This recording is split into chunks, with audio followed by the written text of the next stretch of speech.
This is the CNC Router Tips Podcast, episode number 7.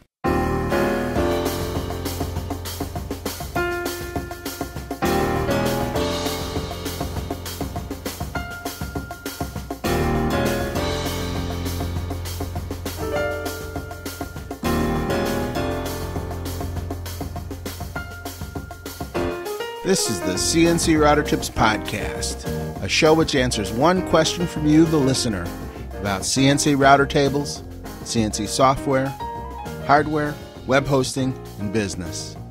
I'll help you get started in your CNC hobby or business and help you cut through the confusion.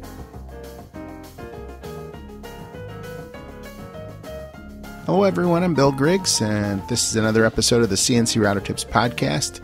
I'm really excited to get right to answering your questions about CNC router tables. So, let's do that. Let's get right to it. Hey Bill, this is Dylan from Portland, Oregon again with another question for you. So I need to do some 2D cutting, but I need to do it on both sides of an object. So I was wondering, what is the best way to lock down the material so that when I flip it over to do the other side, I know it's in the same location relative to where I've zeroed the machine?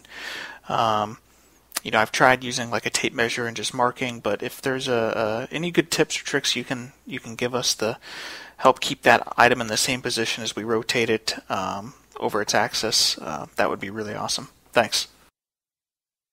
Okay, Dylan, that's a wonderful question. It's also a difficult one for a lot of people that are just getting started with CNC. So you want to make a two-sided sign or a two-sided part that has some feature that lines up on one side with the other side.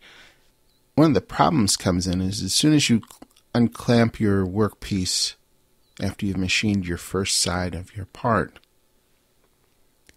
you lose all reference of where the part actually was, and putting it back down on the table accurately is a real pain. In fact, in some cases, it's nearly impossible without a fixture of some kind. So there's a variety of methods that people have used over the years to try and solve this problem. One method is a permanent fixture, which in many cases can be more work than doing the actual project, because you have to build a fixture which accurately aligns the piece and holds it in place. And it can take a while to build that and figure out exactly what you need. And it's a waste of your time if you're only doing the project one time. If it's something that you were going to be doing repeatedly, then it would be much easier to use a fixture to help you out. So another method, and the one that I use and the one that I recommend, would be to use the dowel pin method. Now, what I do is I accurately measure my workpiece. And let's say that the workpiece is 8 inches wide, and in this case, what I want to measure is the halfway point going vertically down this piece, which would be at 4 inches. And so I'd take my pen and or a pencil and a ruler, and I'd mark the workpiece and split it right down the middle at 4 inches. So then I would take a drill and I would drill a hole, an indexing hole on that line at the top of the workpiece, and then a matching one also on that line down at the bottom of the workpiece. So now you have two holes that are accurately centered on the same dividing line down the middle of your part. And so when I placed the workpiece on the router table, I'd put a sacrificial board beneath it before I clamped it down. And then what I would do is I would take the drill and I would place it out over the indexing holes that I just drilled, and I'd drill into the sacrificial board. Okay, once I drilled into the sacrificial board for the top, I would take a piece of dowel.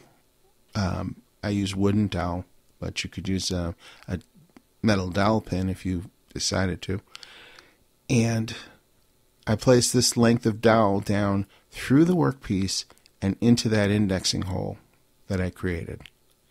And then I'd repeat the process on the other hole at the bottom of the workpiece. And I'd place the dowel, another dowel piece, into that hole as well. So my workpiece is now on the table with 2 pins placed into the sacrificial workpiece. And so I'd clamp it down, and I'd go ahead and I'd run my G-code, and I would cut the first side of the part. When I was done machining the first part, I'd unclamp the workpiece, flip it over, left side now becomes the right side, so end over end, along that same centering line. And then I would take the dowel pins, place them into the 2 holes that I drilled in the sacrificial workpiece, and slide the workpiece down over those dowels, and it would align it. And so now I'd have a fresh side to cut. And I would take my clamps and clamp it down. I'd load the G-code for the second side. And when I say G-code, I mean the toolpaths that were created in your program that your CNC controller will use to cut the part out. And once I loaded the G-code, I'd run the second side and cut the project. So as long as the workpiece is aligned over these 2 dowel pins, it's pretty hard to screw it up. Although I've managed to do that on occasion, usually through failing to properly set the Z height for the second side again. But you can avoid that because I just told you about the problem. Okay. That's basically it. That's the way you accurately align a 2-sided project.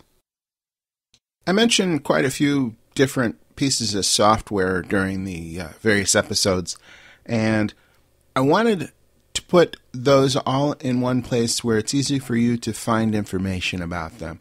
So if you'd like to know more about Vectric Aspire, Cut3D, VCarve Pro, Mach 3, or any of the other pieces of software that I've mentioned in these episodes, you could go to cncroutertips.com/resources. And on that page, I laid out some of the things that I use to make my own projects easier to deal with. And there's a whole list of things there. There's books and different websites that I go to. There's some of the router bits that I use and things like that. So I highly encourage you to go and check that out.